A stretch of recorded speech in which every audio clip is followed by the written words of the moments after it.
from GawsHawg.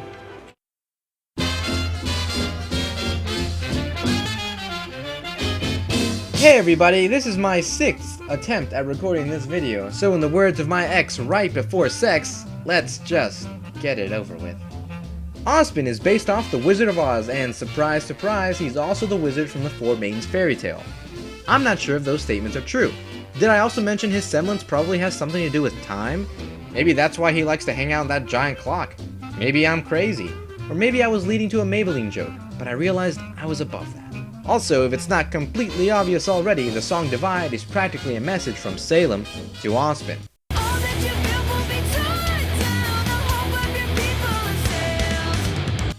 But if she really is talking to Ozpin, what has he built?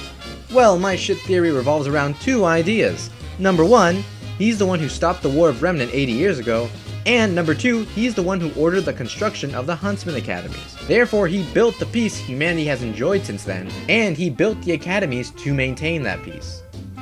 But how does stopping the war make him evil? Honestly, I don't know. In fact, there's actually not much evidence that leads anyone to believe that. But if he did stop the war, keep this in mind. Stopping a world war takes a lot of work. For example, World War II ended after 2 really big bombs and a lot of angry Russians. So you can decide what Ozpin did on your own, but you can probably assume it wasn't very peaceful. But why are the Huntsmen academies bad? Well, I'll tell you. Huntsmen, similar to the Reds and Blues of Project Freelancer, are born to die. Now hear this. You want to be a hero? Then play the part and die like every other Huntsman in history! According to Birdfood over here, Huntsmen almost always die on the job.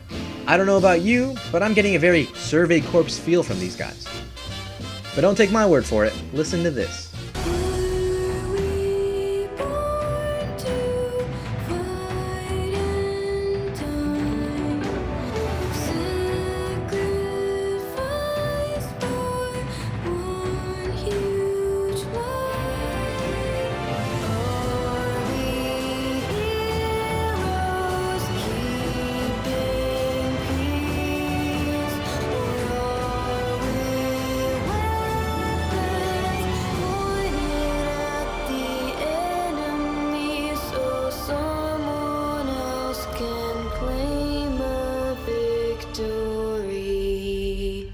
Huntsmen questioning their reason to fight isn't really that odd considering most of them die in the process, but dying isn't really their concern. They knew what they signed up for.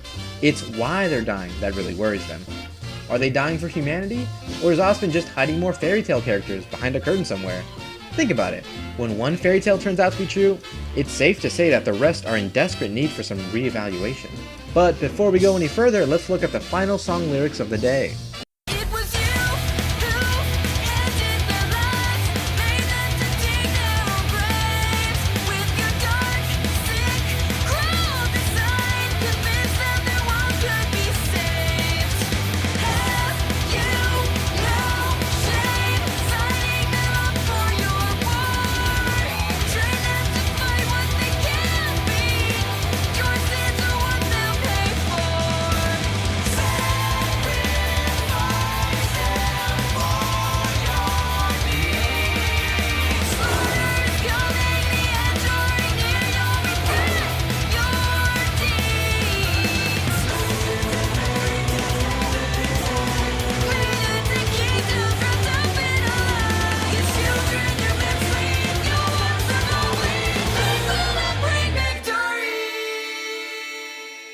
What I'm getting from this is that Salem is more or less disgusted in Ozpin for building his peace on a foundation of lies and dead children, who were lied to before they died, which is just adding insult to injury.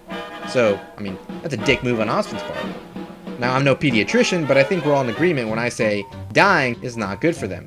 And 80 years of dying, it's just too many dead children. Like, when's it gonna stop? But let's get some evidence from the actual show. Being a huntsman isn't really what it's cracked up to be.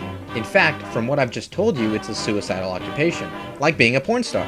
In the show, Ruby Rose is the only one who thinks it's so much more romantic and exciting and cool, just, you know? And that can be attributed to the fact that she's younger than everyone else, and is still a child. And that's probably why Ozpin recruited her.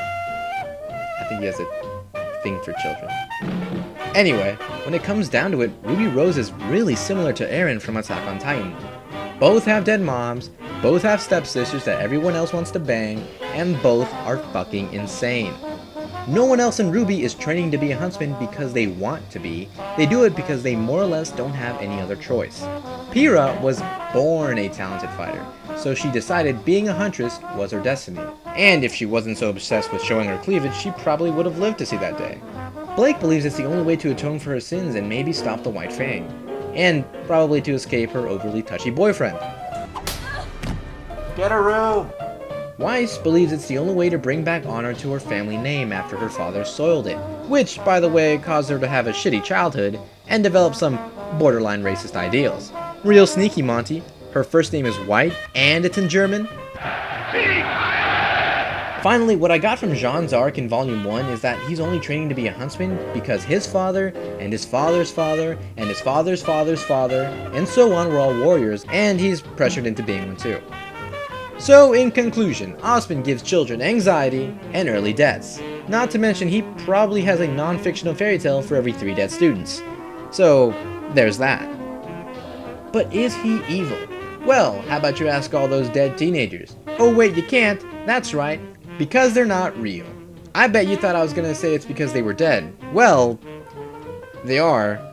It's actually a bit of both. Even if they were alive, you still wouldn't be able to ask them things. Anyway, Ozpin's a cunt, and you need to learn how to distinguish fantasy from reality. And so do I.